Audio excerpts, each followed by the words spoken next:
Welcome to State of the State, the monthly roundup of policy and research for the state of Michigan, brought to you by the Institute of Public Policy and Social Research at Michigan State University and our friends here at MSU Radio Studios. I'm Arnold Weinfeld, Associate Director for the Institute. And joining me as always are our co-hosts, Institute Director Dr. Matt Grossmann and economist Dr. Charley Ballard.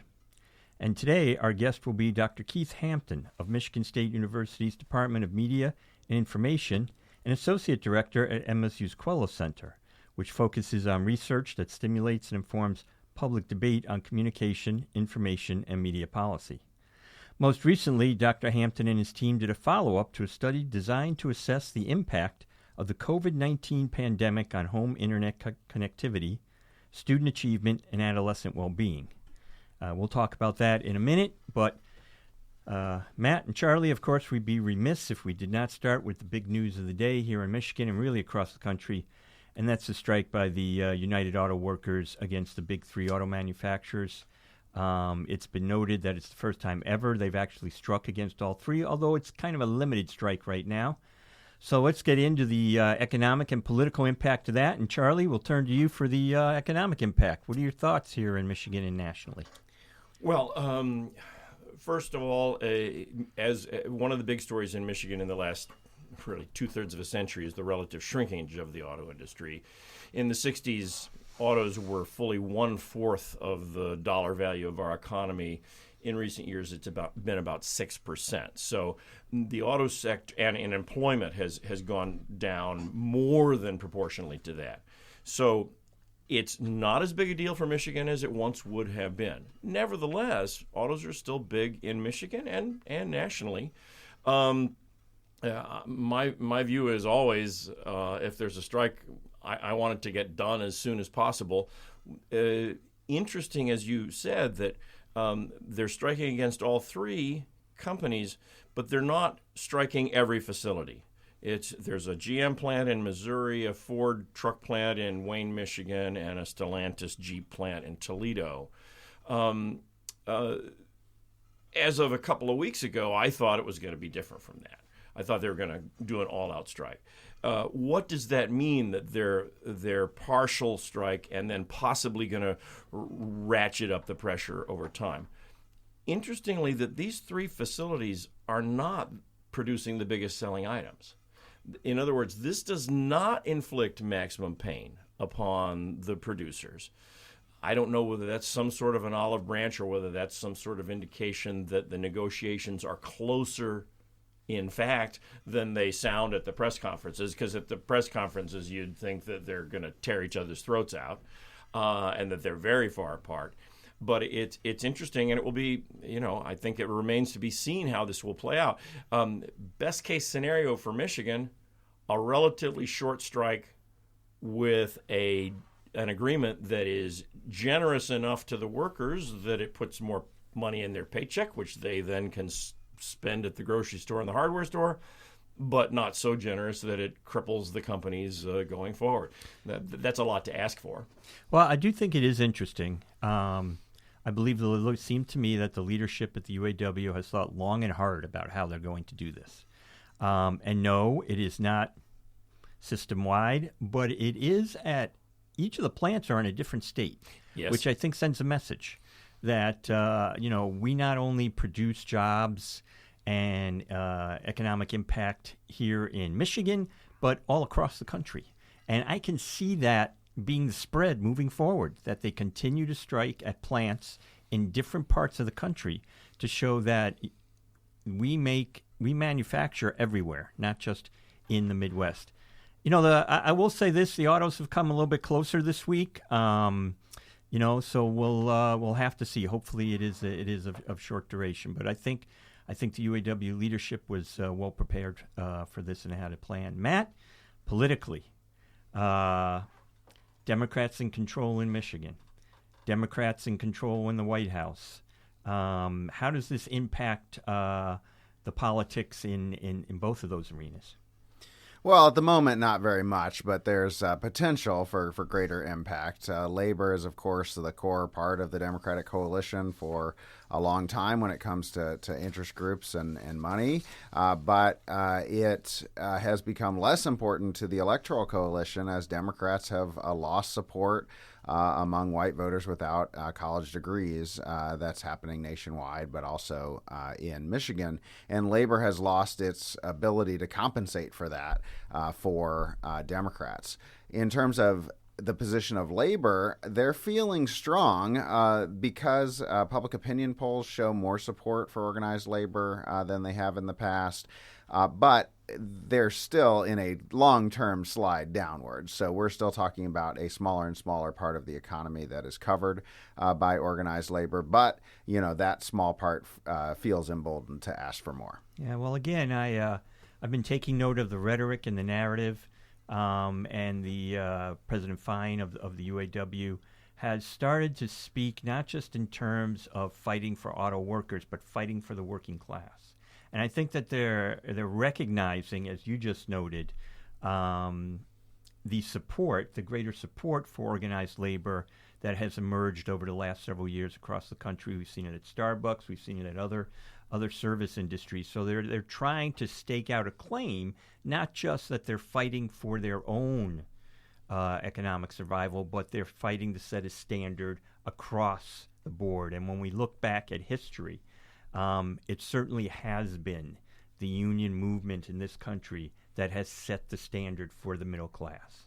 And so, again, I feel like they're positioning themselves to do that again. And it's going to be very interesting about how all this plays out. I saw an interview with Jim Farley, the CEO, on the national news last night, where he was saying, what they're asking for is $300,000 a year with, less than 40 hours of work week. And I'd like to ask the CEO, how much did you make over the course of the year in terms of the number of hours you worked? How much was your profits over the last 10 years? Americans, I think, are taking note. So how this works out is going to be interesting.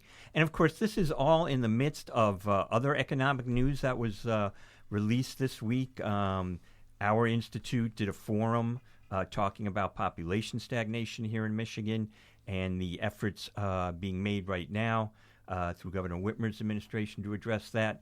Some of the challenges that we face in that in terms of our systems in healthcare and education and infrastructure. And then, Charlie, we had a report come out the other day about poverty across the nation, and particularly talking about here in Michigan. I was just absolutely stunned when I'm pretty sure I saw the number that 70% of the kids in Flint live in poverty. What are we to make of the poverty numbers here in Michigan and across the country, and how it relates to what maybe the UAW is fighting for? Well, Flint is the poster child for the decline of the auto industry. General Motors' employment in Flint is about 10% now of what it was at the peak a few decades ago. And that has left Flint as, like several other cities in Michigan, as a hollowed-out shell of what it once was, with a lot of need and not the kind of resources that are necessary to meet those needs. And that's one of the systems that led to the Flint water crisis. It's interesting that we really have struggled to face child poverty.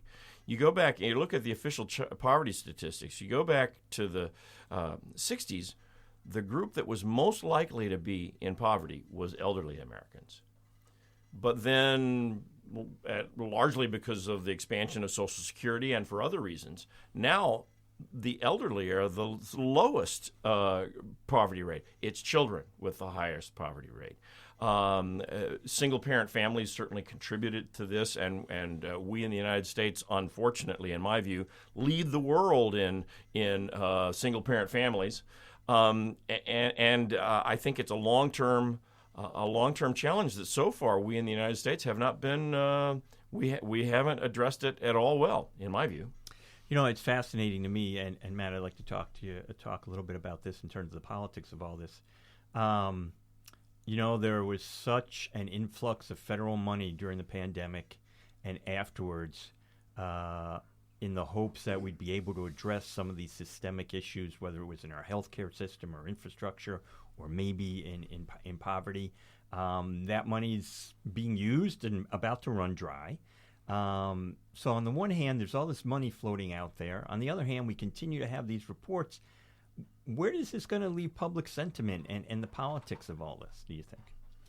Well, we are learning again that temporary money is temporary. The federal government put a lot of money even into reducing child poverty with the child tax credit, but it was scheduled to be temporary and it expired. Some people thought it did reduce child poverty during that period substantially. And there was some thought that that was going to stimulate some kind of permanent change, but that's not the way things usually work. We usually do have economic and budgetary cycles that go like this. There is some temporary movement towards something, but it doesn't last. That's different than we're going to start with a small program that's permanent, and then we're going to hope to build on that over time. That strategy typically works, but we're going to do it all at once for a limited time period. That's what you end up doing. That's what we got, a limited time period. And so there are more than one poverty measure, and the quote official end of quotation poverty measure doesn't include things like those enhanced tax credits, and it didn't reflect those changes. But the other measure showed a dramatic decrease in child poverty, and then a big increase once those programs were terminated. Well, let's talk about another cycle marker we're about to hit, and that's another government shutdown, or a possibility of a government shutdown, the end of September. Speaker McCarthy has followed through on one of his commitments to the conservative lawmakers in his party to move ahead with an impeachment process against President Biden. Next up on that list is no doubt the end of the month shutdown possibility. What pressures do we see on the speaker to continue to move toward more of the policies that his conservative members would like to be? Should we fear a government shutdown in light of the UAW strike, in light of these poverty figures? Seems like we're not in the best of cycles right now. Matt, what's your thoughts on the politics of a shutdown at this point? Well, we all went through this in June, right. And we Groundhog thought we Day. reached an agreement between the parties on government funding levels, and now we're back at it. There's a lot of theater so far. There's really not much support for a government shutdown even in the Republican caucus overall. There's not a clear ask that is at all attainable to go along with a continuation for the Republicans. So right now what we have is the same group of folks that have been annoyed with the deal all along that remain annoyed and are using all of their leverage and media appearances to go about that. That doesn't mean we won't get a shutdown. It still could be the case because they're having trouble even getting their caucus behind just here's what we would like in the best of all worlds kind of bill, much less actually get them to go along with the Democrats to pass the government funding levels at the level that they basically agreed to. One oddity is that they in the deal that they made, they did have a stopgap that would be a 1% cut across the board, but it doesn't kick in until January, until the next time that this might be up for debate, a continuing resolution. So that enabled folks to demand cuts now, and so far they're not getting them, but that doesn't mean that we won't shut down. If the past is any indication of what will happen, a shutdown could be a great thing for Democrats because shutdowns driven by the far-right edge of the House Republicans, history suggests that that's not popular with the general public, and that may be one of the reasons why Speaker McCarthy is in such a tight bind. Because he knows that if it goes to that, it's unlikely that he's going to be able to win the public opinion spin debate. Well, Democrats are already crowing about the impeachment process and thinking that that's going to be a disaster for the Republicans in Congress as well. Let's talk about Michigan politics for a second. Interesting discussion coming to the forefront as the legislature has returned in September, and that is the possibility of ending this legislative session early after the first week of November to allow for various policy measures, including an early presidential primary here in Michigan, to take effect immediately this year rather than have to wait into next year. Any thoughts on the politics of that, Matt? Are Democrats really willing to end this session early and not come back maybe until January and leave business on the table? Well, on the one hand, this seems like a pretty odd reason to end the legislature early. We're going to do it so that we can have an exciting Democratic primary between RFK Jr. and President Biden and Marianne Williamson. This is just going to be an incredible event here. But on the other hand, the risks may not be as high as most people think, because they may, because of these two mayor elections, not really have a working majority. They may be able to come back and agree with the governor about what they would do in a special session. So it could be that the risks are not high, even if the benefits aren't that high either. And that's the interesting curveball in all this, is that one of the reasons, the secondary reason to do it, is because there are two Democratic state House members that are running for mayor. One of them is said to have a pretty good chance. The other one certainly is in the running. And if they both win, there seems to be conflicting reports. I hear that they both take office immediately, or it's 1-1. But nonetheless, there's a real danger of going into January that Democrats will lose their majority in the House, and we will once again harken back to the days of the 1990s, when we had a 93 a tied legislature. So lots at play. We want to get to Keith, but in the midst of what I would say, many of our listeners would say that we in this first part of the broadcast have covered a lot of kind of grim news. I got a good one. Along with the poverty numbers and other numbers that came out from the census this week, women's earnings, the gender earnings ratio, the ratio of the earnings of the average woman to the average man, that ratio increased. It's the 10th year in a row that it's reached an all-time high. And women are not yet at parity with men, but we're at 84%, and that compares with 59% in most of the 60s and a low of less than 57% in 1973. So women have made substantial progress in the American labor market, and that's a piece of good news. I wonder if that's why the Lions are now 1-0 entering the second week of the season, having beaten the Super Bowl champions. The defending champions. Yeah. Well, I think, if you wait long enough, good things will happen, and maybe this is the Lions' year. Well, let's get to Dr. Keith Hampton. As I mentioned, he's with Michigan State University's Department of Media and Information, also Associate Director at MSU's Quello Center, and most recently did a follow-up to a study designed to assess the impact of COVID-19 pandemic on home internet connectivity, student achievement, and adolescent well-being on middle and high school students enrolled in rural and small-town schools.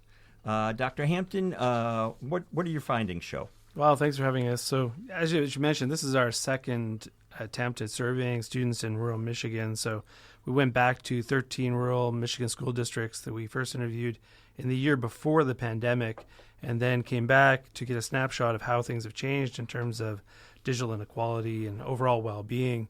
And so kind of a good positive highlight is that over the pandemic, we went from students who were about 20% on average. About 20% of rural students did not have any kind of internet access at home, to cutting that to about 4% during the pandemic. That's kind of tempered with the evidence that most of that was due to school districts successfully leveraging state and federal resources to give hotspots to students so that they could work from home over the pandemic. But as resources for those hotspots has declined, we're seeing already a return to lower levels of home internet access amongst rural students. And then in terms of device access, the story is a little bit more positive in that it has steadily increased. About 25% of rural students before the pandemic did not have access to a computer at home, and that now is down to less than 10%, which is a fairly big increase. And even with reduced resources to hand out Chromebooks and laptops, that has steadily improved over time. On the other hand, we see some sharp changes in terms of educational aspirations. Prior to the pandemic, about 60% of rural students anticipated that they would go on to at least some sort of post-secondary or college education, and that's now dropped to about 50%, so a fairly hefty drop. Along with that, a big drop in interest in STEM-related careers. About 50% of students prior to the pandemic were interested in engineering, computer science, health professions. That's dropped now to about 35%. And within that, even a little bit more concerning news, maybe about 50% of students now who are anticipating going on to a STEM career think they're going to be able to do that without any kind of college education. Well, that's a little disappointing because that's not usually the case, is it?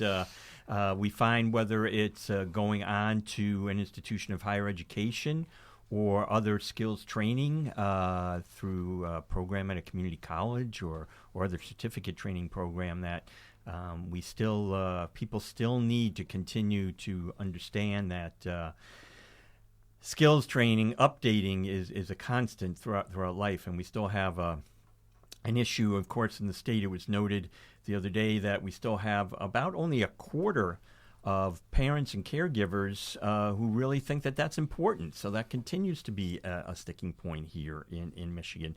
Can you tell our audience, you said 13 rural school districts. Can you give us an idea of where in the state, southwest, northeast, northwest? Was it all over the rural parts of the state? Yeah, this was a partnership that we established with the Eastern Upper Peninsula and St. Clair County school districts. Okay. And you said that this was a study, a follow-up to a study that had been done pre-pandemic. Is that correct? Yeah, I mean, prior to the pandemic, we went into schools to find out the implications for digital inequality in terms of how it's affecting student outcomes. And we found things like not only were students disconnected, but those students who were disconnected, those students who had lower digital skills, they were doing much worse in the classroom. They weren't getting homework completed. And surprisingly, students with lower digital skills are doing much worse on standardized testing like the SAT. That's not surprising to hear. And, of course, it's interesting to note that while they still have the hardware available to them in the Chromebooks and the like, it's the internet connectivity that now is definitely a problem now. That funding for those hotspots, as you noted, has diminished. I know that Quello has been working with the Merit Network as well across the state, along with the state of Michigan, in accessing and garnering in federal dollars to improve our connectivity in those areas. But those are going to take a long time to actually put into effect, are they not? Yeah, I mean, what we have here is kind of a policy gap problem that there is certainly a good amount of state and federal dollars being directed towards improving the infrastructure for broadband internet access at home. But the window in between those fibers going into the ground and today is probably 4-6 years. And so we're very reliant on kind of a stopgap measure that could be implemented in the interim to make sure those students become connected again. And interestingly, the hotspots have been a surprisingly good intervention. So not only are students being able to use those, but from year to year, students who were given a hotspot, by the next year, about half of those households adopt some other type of home internet connectivity. And so what we're really seeing here is a kind of cycle of insecurity. And so students whose households lose internet access at some point through the year or from one year to the next, often in households where children are moving from one household to another at various times in the year, those students are experiencing the most kind of disconnection. So this might be a great presentation to policymakers themselves, for them to understand that we still need these stopgap measures, and that the stopgap measures of funding hotspots for K-12 education in particular was an effective method of getting students connected and maybe getting them to understand the importance of that connectivity at home, so that they work toward that once those measures weren't available. And possibly we can show them that some more stopgap funding until the systems come into place could be helpful to students across the state. Charlie, Matt, any thoughts on this particular issue? It's disheartening to hear of so many. Yes, some of the numbers are improving, but yet we have such a substantial portion of our rural population who are disconnected, and it makes me wish that I had a magic wand that would figure out how to get people. And also, it's not just the lack of connection; it's the attitudes. I wish, wouldn't it be great that you get out of high school and you can earn middle and upper middle class wages? That was once true in Michigan 50, 60 years ago. It isn't true anymore. And so what can we do to try to convince these folks that if they want to have a prosperous future, they need A, to be connected, B, to get training and skill? Well, one of the things I think that starts, and I've said this for years now, is that we need policymakers to understand. Some of them, I think, do, but they're not in the majority. That internet connectivity is a public utility, much like water and electricity were found to be public utilities back in the last century. They were necessary in the phone. They were necessary for economic prosperity, and in the 21st century, internet connectivity is necessary for economic prosperity in every field of life, whether it's agriculture, manufacturing, urban, or rural. And right now, let's be honest with each other.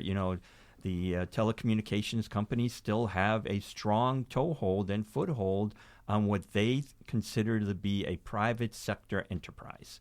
In Michigan, we have some communities that have their own systems, and across the country, many communities are now looking at initiatives, especially in rural areas, to get cooperatives in place so that people can be more greatly connected. But until we can get across the finish line that internet connectivity is a public utility that should be a regulated monopoly, much like our other public utilities are, I really don't think. I think this is gonna continue to be a problem.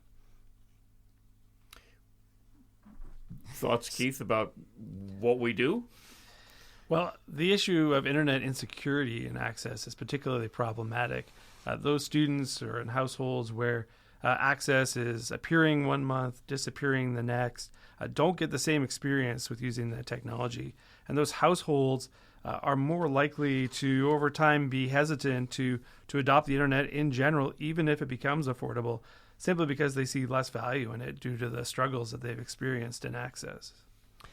Gentlemen, we've certainly talked about a lot of challenges before our state today. And it's not just Michigan. As I have the ability to go around the country and speak to colleagues in various other states, everyone's working on these same issues, whether it's talent attraction, whether it's internet connectivity, whether it's improving infrastructure or healthcare or education. Challenges abound, and challenges have always abound. It's always a question of, do we have the willingness and the capacity as a society and as policymakers to continue to address these issues in the forward manner that many of us believe they need to be addressed. But right now, we've got a strike in major manufacturing. We have the possibility of a federal government shutdown at the end of the month. So there are some pretty pressing matters before us by the time we meet next. What do you think, Charlie? When we get back together in a month, will we have moved past these couple of initial hurdles? Well, so this is our September podcast. So our next one is in October. And since the federal government fiscal year ends at the 30th of September, I think we should schedule our October podcast for pretty late in the month, because I think that will make it more likely that the federal government budget will be somehow at least cobbled together. And I really hope that the GM strike, not the GM, the auto strike for all three manufacturers is settled by late October. Matt, and possibly earlier, but I hope by then. Matt, leave us on an optimistic note. Well, one place that there has been a lot of policy movement lately is in election reform, and we have recently been called a blueprint for election reform nationally. We've had 3 initiatives, a lot of legislative action. We have an independent redistricting commission.